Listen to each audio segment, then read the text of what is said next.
50,000 கோடி விவசாயிகள் கடன் மன்னிக்கப்பட்ட போது எத்தனை பேருக்கு பலன் கிடைச்சது? லட்சக்கணக்கான விவசாயிகளுக்கு பலன் கிடைச்சது. இந்தியா முழுக்க காங்கிரஸ் செய்யும் போது கோடிக்கணக்கான விவசாயிகளுக்கு பலன் கிடைச்சது. ஆனா 12 லட்சம் கோடி நீங்க மன்னிக்கும் போது எத்தனை பேருக்கு பலன் கிடைக்குது?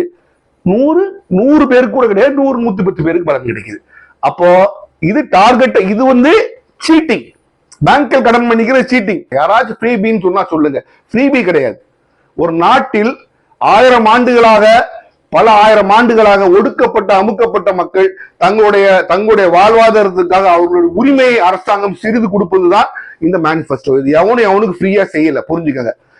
அவர்களிருந்து பறிக்கப்பட்டதுல ஒரு சிறு துரும்ப தான் நீங்க திருப்பி கொடுக்குறீங்க. இப்ப 100 நாள் வேலைவாய்ப்பு திட்டத்திலேயே 195-100% கொடுத்திருந்த சென்ட்ரல் கவர்மெண்ட் இன்னைக்கு 60% தான் நான் காசு கொடுப்பேன்னு சொல்லுது இல்லையா? அப்ப மீதி 40% ஸ்டேட் தான் ரெவென்யூ பண்ணும். அதை நீ கொஸ்டின் பண்ணுமா இல்லையா? அவங்க கூட்டணி கட்சி நீங்க கேட்க மாட்டீங்களா? ஏன்பா இதுவரை கொடுத்திருந்த ஃபண்ட்ஸ் நீ எப்படி குறைப்ப அப்படின்னு கேட்கணும்.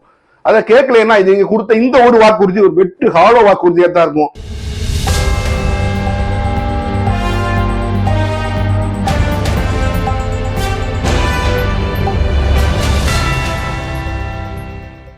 ஹலோ ஃப்ரெண்ட்ஸ், வெல்கம் டு உண்மையும் பொய்மையும். என்றைக்குமே நீங்க இந்திய அளவுல பாத்தீங்கன்னா தமிழகத்தோட ஒரு விஷயம் நிச்சயமா இன்னைக்கு பேசு பொருளா அமையும். தமிழக கட்சிகள் அரசியலுக்கு கொடுக்கிற வாக்குறுதி. இந்த தேர்தல் சமயத்துல தமிழக கட்சிகள் கொடுக்கிற வாக்குறுதிகள் வந்து அந்த சமயத்துல சர்ச்சையா பேசு பொருளா இருந்தாலும், நாம வரலாற்றுல என்ன பார்த்திருக்கோம்னா, தமிழகம் ஒரு விஷயத்த தேர்தல் வாக்குறுதியில இருந்து அதை நடைமுறைப்படுத்தி சில ஆண்டுகள் கழித்து 15 ஆண்டோ 10 ஆண்டோ கழிச்சு அதை திட்டின வட இந்தியக்கார அரசாங்கங்களே, மத்திய அரசே கூட அந்த வாக்குறுதிகளை அதை ஒரு வெல்ஃபேர் மெஷராக எடுத்து அதை நிறைவேற்றதை நம்ம பார்த்திருக்கிறோம். அப்ப தேர்தல் வாக்குறுதிகள்ங்கிறது தமிழக எல்லா எலெக்ஷன்லயுமே மிக முக்கியமா இருந்தாலும், தமிழகத்துல இன்றைக்குமே தேர்தல் வாக்குறுதிகள் வந்து ஒரு சூப்பர் ஸ்டார் அப்படின்னு தான் நம்ம சொல்ல முடியும். இப்ப தேர்தல் வாக்குறுதிகளை குறித்து எல்லா கட்சிகளும் தொடங்குறதுக்கு முன்னாடியே முதலா களத்துல இறங்கிருச்சு அதிமுக. அதிமுக பொதுச் செயலாளர் எடப்பாடி பழனிசாமி அவர்கள் 5 வாக்குறுதியை கொடுத்திருக்கிறாரு. நம்ம ஒரு வாக்குறுதி நம்ம பார்க்கும்போது எல்லாரும் தமிழகத்திட்டு சும்மா ஃப்ரீபிமாங்க.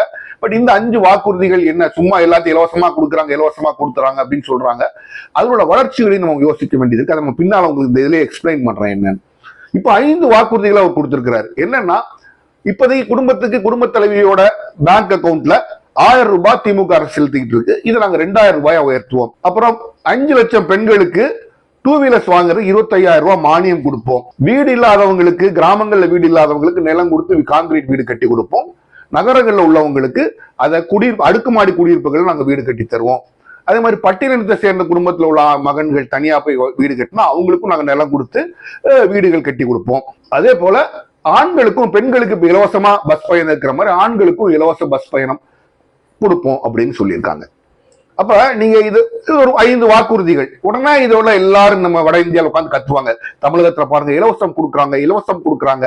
இப்படி நாய் மாதிரி குலைச்சு நம்ம என்ன 15 வருஷத்துக்கு முன்னாடி செஞ்சோமோ அதை அவங்க இப்ப செய்வாங்க. உதாரணத்துக்கு உங்களுக்கு சொல்லணும்னா, ஒவ்வொருத்தரோட வாக்குறுதி கலைஞர் கருணாநிதி ஒரு வாக்குறுதி கொடுத்தாரு, 1 லட்சம் ரூபாய் ஒவ்வொரு தமிழர்களுக்கும் ஒவ்வொருத்தருக்கும் நாங்க இன்சூரன்ஸ் கொடுப்போம் அப்படின்னு சொன்ன உடனே எல்லாரும் வட இந்தியாவில எடுத்தாங்க. என்ன பாரு இப்படி எல்லாம் பண்ணுவானா. இன்னைக்கு அதே பிஎம் ஆரோக்கிய யோஜனான்னு பிஎம் செய்யறாரு. எப்போ நம்ம கிட்டத்தட்ட சொல்லி 15-20 வருஷம் கழிச்சு இன்னைக்கு பிஎம் செய்யறாரு. அப்போ வெல்ஃபேர் மெஷர்ங்கிறத அது வெல்ஃபேர் மெஷரா வட இந்தியாவில் எடுக்க மாட்டாங்க. ஏன்னா மனுவாதி அரசியல் பண்ணக்கூடியவங்க அவங்க. சாதாரண மனிதர்களுக்கு எந்த நன்மையும் வரக்கூடாதுன்னு நினைக்கிற ஒரு கட்சி, 2 கட்சிகள் மட்டுமே ஆளக்கூடிய அந்த அமைப்புல இருக்கிறது தான் நம்மளோட மத்திய அரசு. அது காங்கிரஸா இருக்கட்டும், பிஜேபி ஆகட்டும். அப்ப இதெல்லாம் அவங்க எதுக்கத்தான் செய்வாங்க. இன்றைக்கு அவங்க ஏன் செய்யறாங்கன்னா, தே ஆர் ஃபோர்ஸ்ட் டு, அவங்களுக்கு வேற வழி இல்லை செய்யறாங்க. 2வது, அம்மையார் கொண்டு வந்த ஒரு திட்டத்துல நிறைய திட்டம் அம்மையாரும் நிறைய கொண்டு வந்திருக்காங்க, கருணாநிதி நிறைய கொண்டு வந்திருக்காரு. அம்மா உணவகம் பயங்கரமா திட்டினாங்க. இந்த பாருங்க எல்லாத்துக்கும் இப்படி பாருங்க, இதுக்கெல்லாம் செலவழிக்குது கவர்மெண்ட் அப்படி இப்படின்னு ஒரு பெரிய குரூப் திட்டுச்சு. ஆனா இன்னைக்கு இந்தியா முழுசும் எல்லா கவர்மெண்ட்டும் அவன் ஆட்கள் பேரை வச்சு அங்க அந்த கேண்டீனை தொடங்குறாங்க.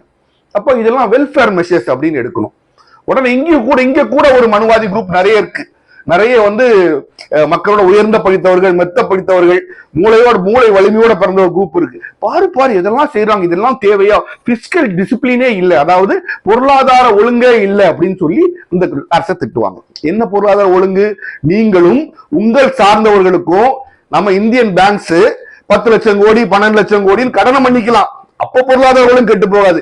ஆனா விவசாயிகளுக்கு 50,000 கடன் பண்ணிச்சா பொருளாதார ஒழுங்கு கெட்டு போயிடும். ஏன்? அது எங்களை வாக்கு வர்றதில்லை இல்லையா? அப்ப எதுக்கு நீங்க அதை செய்யணும் இல்லையா? அது ஒரு நியாயமான கேள்வி தானே. எங்களை வாக்கு அதுல பெனிஃபிட் இல்லை, அப்ப இல்ல என்னன்னா அது எப்படி ஒழுங்கா இருக்க முடியும்? எங்களை வாக்கு பெனிஃபிட் வந்தாலும் ஒழுங்கா இருக்க முடியும். 50,000 கோடி விவசாயிகள் கடன் மன்னிக்கப்பட்ட போது எத்தனை பேருக்கு பலன் கிடைச்சது? லட்சக்கணக்கான விவசாயிகளுக்கு பலன் கிடைச்சது. இந்தியா முழுக்க காங்கிரஸ் செய்யும் போது கோடிக்கணக்கான விவசாயிகளுக்கு பலன் கிடைச்சது. ஆனா 12 லட்சம் கோடி நீங்க மன்னிக்கும் போது எத்தனை பேருக்கு பலன் கிடைக்குது? 100 பேருக்கு கூட கிடையாது, 110 பேருக்கு பலன் கிடைக்குது. அப்போ இது டார்கெட், இது வந்து சீட்டிங். பேங்கில் கடன் மன்னிக்கிறது சீட்டிங்.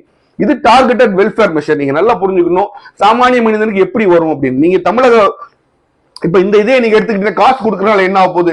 சில விஷயங்கள் நீங்க மறுக்கலாம். பட் பெண்களுக்கு வந்து நீங்க வந்து இலவசமா கொடுத்தீங்களே அப்படின்னு கேட்கும்போது தமிழகத்தை நீங்க ஒரு விஷயம் புரிஞ்சுக்கணும். இண்டஸ்ட்ரியலைஸ் ஸ்டேட் தமிழகம் வந்து இண்டஸ்ட்ரியலைஸ் ஸ்டேட். மக்கள் எத்தனை தமிழர்கள் எவ்வளவுக்கு எவ்வளவு நம்ம டெவலப் பண்ணி வேலைக்கு பெண்கள் வேலைக்கு போறாங்களோ அவ்வளவுக்கு அளவு இந்த ஸ்டேட் முன்னேறும். உங்களுக்கு தெரியுமா? இந்த கிட்டத்தட்ட இந்தியால இண்டஸ்ட்ரீஸ்ல வேலை பார்க்கிற பெண்கள்ல 40-45% தமிழ்நாட்டில் தான் இருக்காங்க. எப்படி இந்தியா மாதிரி நாட்டுல 45% பெண்கள் இண்டஸ்ட்ரீஸ்ல வேலை பார்க்கிற பெண்கள் தமிழ்நாட்டில் தான் இருக்காங்க. அப்ப பெண்களை அந்த வேலைக்கு அழைத்து செல்லக்கூடிய அவங்களுக்கு உற்சாகம் கொடுக்கக்கூடிய இந்த விஷயம் உங்களுக்கு பஸ்ஸும் ஃப்ரீ அப்படின்னு சொல்லி ஒரு இன்சென்டிவ் அப்படின்னு சொல்லுவோம் இல்லையா? பிள்ளைங்களுக்கு சத்துணவு போடுறது ஒரு இன்சென்டிவ் ஸ்கூலுக்கு வர்றதுக்கு அந்த காலத்துல. அதே மாதிரி நம்ம பண்ணும்போது தான் இந்த இன்சென்டிவ்னால இன்னைக்கு பெண்கள் 45% வேலைக்கு போறாங்க. இதை இன்னும் கூட்டணும்னு நினைக்குது. ஆண்களும் நான் இன்னைக்கு ஃபுல்லா வேலைக்கு ஃப்ரீயா இருக்கணும். இது என்ன ஆண்களுக்கு ஃப்ரீ கொடுக்குறேன்னா ஒரு விஷயம் நீங்க புரிஞ்சுக்கணும். தமிழகத்துல ஒரு பிளானோட என்னைக்குமே அது ஏடிஎம்கே டிஎம்கே வரணும். சில விஷயங்களை வந்து மக்களுக்கு அரசாங்கம் செய்தே ஆகணும். ஃபுட், வாட்டர், ஷெல்டர் இது அரசாங்கம் கொடுக்க வேண்டிய விஷயம். அப்ப இந்த ஃபுட்டை வந்து தன்னுடைய மக்கள், தன்னுடைய இளைஞர்களுக்கு, தன்னுடைய ஸ்டூடெண்ட்ஸுக்கு வந்து அவங்க இதுன்னு கொடுக்குறாங்க, சத்துணவு அப்படின்னு கொடுக்குறாங்க. அப்போ அந்த ஷெல்டர் கொடுக்கறது தான் இந்த வீடு கட்டி கொடுப்பேன் அப்படின்னு கவர்மெண்ட் கொடுக்குற வாக்குறுதி. இது ஒரு எல்லா ஸ்டேட்டும் செய்யணும். ஒரு நாட்டில் எல்லாரும் தெருவில் நிற்கும் இண்டஸ்ட்ரீஸ் மட்டும் பணக்காரங்க ஏற்றத்தாழ்வை ரொம்ப கூட்டும். தமிழகத்துல எல்லா அரசியல் கட்சிகளும் அவங்க அனௌன்ஸ் பண்ற ஸ்கீம்ஸ் வந்து ஏற்றத்தாழ்வை குறைக்கக்கூடிய ஸ்கீம்ஸா இருக்கும். இப்ப எடப்பாடி வீடு கட்டி தரேன்னு சொல்றான், நான் பாரு வீடு கட்டி எவன் காசுல கட்டி கொடுக்குறான்? ஏன் கட்டி கொடுக்க கூடாது? ஏழை எளியவர்கள் வீடு இல்லாம கஷ்டப்பட்டுட்டே இருக்குமா லைஃப் லாங்கா? பெரிய அம்பானி அதானி மட்டும் பணக்காரங்களை ஐட்டம் பண்ணி கஷ்டப்பட்டு இருந்தா அவனுக்கும் பேசிக் லைஃப்னு சொல்லுவாங்க, அடிப்படை வாழ்க்கை உரிமை உண்டு. அந்த வாழ்க்கையை அமைச்சு கொடுக்குற அரசாங்கத்துடைய கடமை. அதுதான் இந்த வீடு கட்டி கொடுக்கக்கூடிய ப்ராமிஸ். அப்ப பெண்களுக்கு ஆண்களும் வேலைக்கு போகணும். தமிழக அரசுல இன்னைக்கு மறைமுகமா ஒரு டெசிஷன் வச்சிருக்காங்க. உங்களுக்கு எத்தனை பேருக்கு தெரியும் தெரியல. தமிழகத்துல நகரங்கள்லயும் கிராமங்கள்லயும் டிரான்ஸ்போர்ட்டை கம்ப்ளீட்டா நம்ம மக்களுக்கு இன்டர்சிட்டி டிரான்ஸ்போர்ட் கிடையாது. உள்ளுக்குள்ள டிரான்ஸ்போர்ட் பண்றது பாத்தீங்கன்னா ஊருக்குள்ள இந்த டிரான்ஸ்போர்ட்டை முடிந்தால் நாம் ஃப்ரீயா ஆக்க வேண்டும், புரிஞ்சுக்கங்க அப்படின்னு வச்சிருக்காங்க. ஏன்னா நம்ம மக்கள் எத்தனை இடத்துக்கு அவங்க போகணும்னு நினைக்கிறோம் அத்தனை இடத்துக்கு ஃப்ரீயா போகணும், வேலை பார்த்து வரணுங்கிறது ஒரு வெல்ஃபேர் மிஷன். நீங்க நல்ல தமிழகத்தோட வளர்ச்சியை புரிஞ்சுக்கிட்டீங்கன்னா ஒரு காலத்துல எல்கேஜி யூகேஜில ஸ்டார்ட் பண்ணி இன்னைக்கு காலேஜ் வரைக்கும் ஏன் கொடுக்குறாங்க அப்படின்னா காலேஜ் வரைக்கும் இன்னைக்கு கவர்மெண்ட் சப்சிடி கொடுக்குது, என்கரேஜ்மெண்ட் காசு கொடுக்குது. ஏன்னா தமிழகம் எல்கேஜி யூகேஜி என்னைக்கோ தாண்டி போயிருச்சு, இன்னைக்கு காலேஜ் வந்துச்சு. அப்ப நம்ம பிள்ளைங்க அடுத்த லெவல் காலேஜுக்கு வரணும், காலேஜ்ல அவங்க வந்து இன்சென்டிவ் கொடுக்குறாங்க. இப்ப இதெல்லாம் இருக்கிறதுனால தமிழகம் எஜுகேஷனல் ஹப்பா மாறிடுச்சு. தமிழகர்கள் மட்டும் படிக்கிறது இல்ல, இந்தியாவிலே இன்னைக்கு எஜுகேஷன் படிக்கிறதுக்கு உங்களுக்கு ஹையர் எஜுகேஷன் எங்க வரணும்னா தமிழகம் தான் முதல் இடத்துல இருக்கும். அப்ப இதெல்லாம் கிரியேட் பண்றதுக்காக கொடுக்கப்பட்டது இன்ஃப்ராஸ்ட்ரக்சர் தான். யாராச்சும் ஃப்ரீபின்னு சொன்னா சொல்லுங்க. ஃப்ரீபி கிடையாது. ஒரு நாட்டில் பல ஆயிரம் ஆண்டுகளாக ஒடுக்கப்பட்ட அமுக்கப்பட்ட மக்கள் தங்களுடைய வாழ்வாதாரத்துக்காக அவர்களுடைய உரிமையை அரசாங்கம் சிறிது கொடுப்பதுதான் இந்த மேனிஃபெஸ்டோ. இது அவனுக்கு ஃப்ரீயா செய்யல, புரிஞ்சுக்கங்க. அவர்கள் பறிக்கப்பட்டதுல ஒரு சிறு துரும்ப தான் நீங்க திருப்பி கொடுக்குறீங்க, ஃபுல்லா கொடுக்கல. அப்படிதான் எல்லாரும் சமத்துவமா வாழ்ந்ததுனாலதான் நீங்க தமிழ்நாட்டுல இண்டஸ்ட்ரியல் growth எல்லாத்துலயும் தமிழ்நாடு மேல இருக்கு. அப்ப இந்த 5 ப்ராமிசஸ் உடனே ஃப்ரீபின்னு சொல்றவங்களுக்கு எல்லாம் சொல்லுங்க, இது மக்களுக்காக, மக்கள் வெல்ஃபேருக்காக எல்லா அரசாங்கமும் செய்ய வேண்டிய ஒரு கடமை தான். இந்த 5ஐயும் அதிமுக கொண்டு வந்திருக்கு, நான் வரவேற்கிறேன். 2000 ரூபாய் கேஷ் கொடுக்கறதுக்கு போல நான் சொல்லுவேன், சில சர்வீசஸ் நீங்க கூட கொடுக்கலாம், எசென்சியல் சர்வீசஸ் நீங்க நிறைய செஞ்சு கொடுக்கலாம். இந்த காசை நீங்க வீட்டு வரியிலையும் வாட்டர் டாக்ஸ்லயும் கழிச்சு இந்த மாதிரிலாம் நீங்க பண்ணலாம். ஏன்னா கையில காசு போச்சுன்னா அது நுகர்வு கலாச்சாரம் தான் இன்னைக்கு இருக்கு, அது மார்க்கெட்டுக்கு தான் திருப்பி அந்த காசு போகும். அதை விட நீங்க உங்களை இந்த 2000 ரூபாய் கவர்மெண்ட் கொடுக்குற சர்வீசஸ் நீங்க EB bill, water tax, land tax, இந்த இந்த டாக்ஸ் எல்லாத்தையும் சேர்த்து எல்லா டாக்ஸ்லயும் ஒவ்வொரு குடும்பத்துக்கும் 2000 ரூபாய் மாசம் கழிகிற மாதிரி நீங்க பாத்துக்கலாம். அப்படி பண்ணீங்கன்னா அது பயனுள்ளதாக இருக்கும். என்னோட ஒப்பீனியன். ஏன்னா காசுன்னு போச்சுன்னா நம்ம ஆட்கள் வந்து அதை நுகர்வு கலாச்சாரத்துக்கு தான் ஸ்பெண்ட் பண்றாங்க. அப்ப இந்த மாதிரி நிறைய விஷயங்கள் இருக்கு. ஜெயலலிதா அம்மையார் வந்து ஒரு காலத்துல மாடு ஆடுலாம் கொடுத்தாங்க, அப்படி கொடுக்கும்போது எல்லாம் சீ அப்படின்னாங்க. இன்னைக்கு எல்லாம் சொல்றாங்க தமிழ்நாட்டுல பால் உற்பத்தி குறையுது. ஏன்னா அந்த அம்மா கொடுத்த மாடு இன்னைக்கு எல்லாம் பால் கறவை ஸ்டேஜை தாண்டி போனதுனால பால் விலை ஏறணும் அப்படின்னு சொல்றாங்க. அப்ப எல்லாமே தமிழ்நாட்டுல கொடுக்குற ஒவ்வொரு விஷயமும் ஃப்ரீயா தெரிஞ்சாலும் அது ஒரு டார்கெட்டட். என்ன டார்கெட்னா இதனால எக்கனாமிக் டெவலப்மெண்ட் எப்படி நடக்கும், ஒவ்வொரு விஷயத்தினால நடக்கத்தான் செஞ்சிருக்கு. டிவி கொடுத்தாரு, மிக்சி கொடுத்தாருன்னீங்களா, அன்னைக்கு மிக்சி கொடுத்ததுனால இன்னைக்கு விமனோட ஒர்க் குறைஞ்சிருக்கு. ஒர்க் லோட் குறைஞ்ச உடனே அவங்க வெளியில போய் வேலை பார்க்கறாங்க. 24 மணி நேரம் சமையல் பெண்கள் இருந்தாங்கன்னா அவங்களால வெளில போய் வேலை பார்க்க முடியாது. அதை எளிதாக்கி கொடுத்ததுதான் அந்த மிக்சியும் கிரைண்டரும். அப்ப இதை ஃப்ரீபின்னு சொல்ல முடியாது. இது மக்கள் வாழ்வாதாரத்தை உயர்த்தி இந்த மாநிலத்தின் பொருளாதார வாழ்வாதாரத்தை உயர்த்துது. இப்ப இவர் கொடுத்திருக்கிறது 5 நீங்க ஃப்ரீபின்னு சொல்லுவீங்க, நிச்சயமா கிடையாது. அது என்ன பொம்பளைல ஸ்கூட்டர்னா, பெண்கள் வெளியில போய் சுதந்திரமா வேலை பார்க்க ஆரம்பிச்சாங்கன்னா அவங்க ஸ்கூட்டர்னா இன்னும் ஹெல்ப்ஃபுல்லா தான் இருக்கும். அப்ப அதனால இன்னும் நிறைய பேர் வெளியில போய் வேலை பார்ப்பாங்க, இன்னும் எஃபிஷியன்டா இருக்க முடியும். அவங்க நேரத்தை அவர்களால் இன்னும் கரெக்டாக ஆக்கப்பூர்வமாக அவர்களால் பயன்படுத்த முடியும், டிராவல் டைம் குறையும். இதெல்லாம் நான் ஒரு பாசிட்டிவா தான் பாக்குறேன். மக்கள்கிட்ட வாங்கி மக்களுக்கு திருப்பி செய்யறது எதுவுமே ஃப்ரீபி அப்படிங்கிறது கிடையாது. நல்லா புரிஞ்சுக்கங்க. நீங்க இண்டஸ்ட்ரியலிஸ்டுக்கு தூக்கி தூக்கி கொடுக்குறீங்க பாருங்க, 10 லட்சம் கோடி 12,000 கோடி கடன் மதிப்பு அப்புறம் கட்டினாங்க, அப்புறம் வாங்க எப்பத்தான் வாங்கி கிழிச்சீங்க நீங்க? போனதுதான் அப்படியே வாங்கலாம். 5 விஷயத்தை வாங்கிட்டு மீதி 7 லட்சம் கோடி விட்டீங்கன்னா யார் காசு? அது யாரப்ப வீட்டு காசு அப்படின்னு தான் கேட்கணும். எங்க காசு? அது எங்களுக்கு வரணும். எங்களுக்கு வரலைன்னா வேற எவனுக்கும் போக கூடாது. ஆனா அவங்க கையில நீங்க தூக்கி கொடுக்குறீங்கன்னா அது உங்களுக்கு வந்து ஃப்ரீபி கிடையாது. ஆனா பொதுமக்களுக்கு 1 ரூபா செலவழிச்சாலும் பொத்துக்கிட்டு வந்துடும் ஒரு குரூப்புக்கு. இந்தியாவில ஒரு 3.5% ஒரு மக்கள் இருக்காங்க, அவங்க எல்லாத்துக்குமே பொத்துட்டு வந்து எதுக்கு ஃப்ரீபி கொடுக்குறீங்க, எதுக்கு ஃப்ரீபி கொடுக்குறீங்க அப்படின்னு. இது ஃப்ரீபி கிடையாது, இது மக்களோட உரிமை. இந்த 5 வாக்குறுதிகளும் அதிமுக கொடுத்திருக்கிறது சரியான வாக்குறுதிகள் தான். ஏன்னா வீடு இல்லாத தமிழர்னு ஒருத்தர் இருக்கவே கூடாது. எல்லா தமிழர்களுக்கும் எல்லா தமிழ் குடும்பங்களுக்கும் அவர்கள் தலைமையில் ஒரு கான்கிரீட் கூரை உள்ள ஒரு வீடு இருக்க வேண்டும். இது ஒரு கனவு, ஒரு நல்ல ஒரு செவ்வையான கனவு. இந்த கனவு நம்ம அரசு எந்த கட்சி கண்டாலும் அதை நான் வரவேற்கத்தான் செய்வேன். அதே மாதிரி 2000 ரூபாய் கொடுக்கறதுக்கும் அவங்க சொல்றாங்க அது மக்கள் கையில டைரக்ட் அக்கௌண்ட்ல போகுதுன்னா ஓகே, அதுவும் வரவேற்கத்தக்கதுதான். 2 வீலரும் வரவேற்கத்தக்கதுதான்.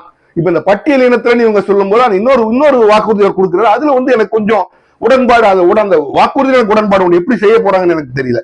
100 நாள் வேலைவாய்ப்பு திட்டம் 150 நாளா கூட்டி கொடுப்போம் அப்படின்னு அவர் சொல்றாரு. இப்ப 100 நாள் வேலைவாய்ப்பு திட்டத்திலேயே 195-100% கொடுத்திருந்த சென்ட்ரல் கவர்மெண்ட் இன்னைக்கு 60% தான் நான் காசு கொடுப்பேன்னு சொல்லுது இல்லையா? அப்ப மீதி 40% ஸ்டேட் தான் ரெவென்யூ பண்ணும். அதை நீ கொஸ்டின் பண்ணுமா இல்லையா? அவங்க கூட்டணி கட்சி நீங்க கேட்க மாட்டீங்களா? ஏன்பா இதுவரை கொடுத்திருந்த ஃபண்ட்ஸை நீ எப்படி குறைப்ப அப்படின்னு கேட்கணும். அதை கேட்கலன்னா இது நீங்க கொடுத்த இந்த ஒரு வாக்குறுதி ஒரு வெட்டு ஹாலோ வாக்குறுதியா தான் இருக்கும்.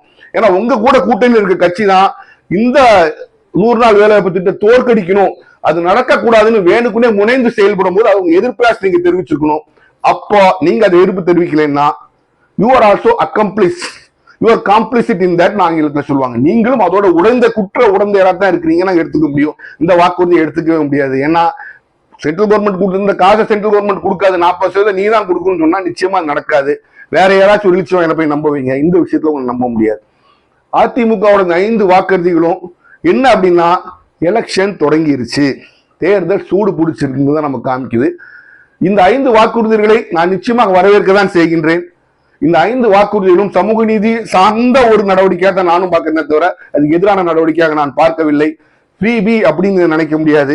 தமிழக மக்களின், தமிழ்நாட்டில் வாழும் தமிழர்களின் வாழ்வியலை ஒருபடி மேம்படுத்தக்கூடிய ஒரு வாக்குறுதியாக தான் நான் இதை பார்க்கிறேன். இதனால் இந்த வாக்குறுதிகளை இந்த அரசு நிறைவேற்றுமானால், நாளைக்கு யார் ஆட்சிக்கு வந்து அவங்க நிறைவேற்றினாலும் அது தமிழக மக்களின் வாழ்வை மேம்படுத்தும், தமிழக பொருளாதாரத்தை மேம்படுத்தத்தான் செய்யும். அதிமுகவின் வாக்குறுதி நல்லதுதான். மீண்டும் சந்திப்போம்.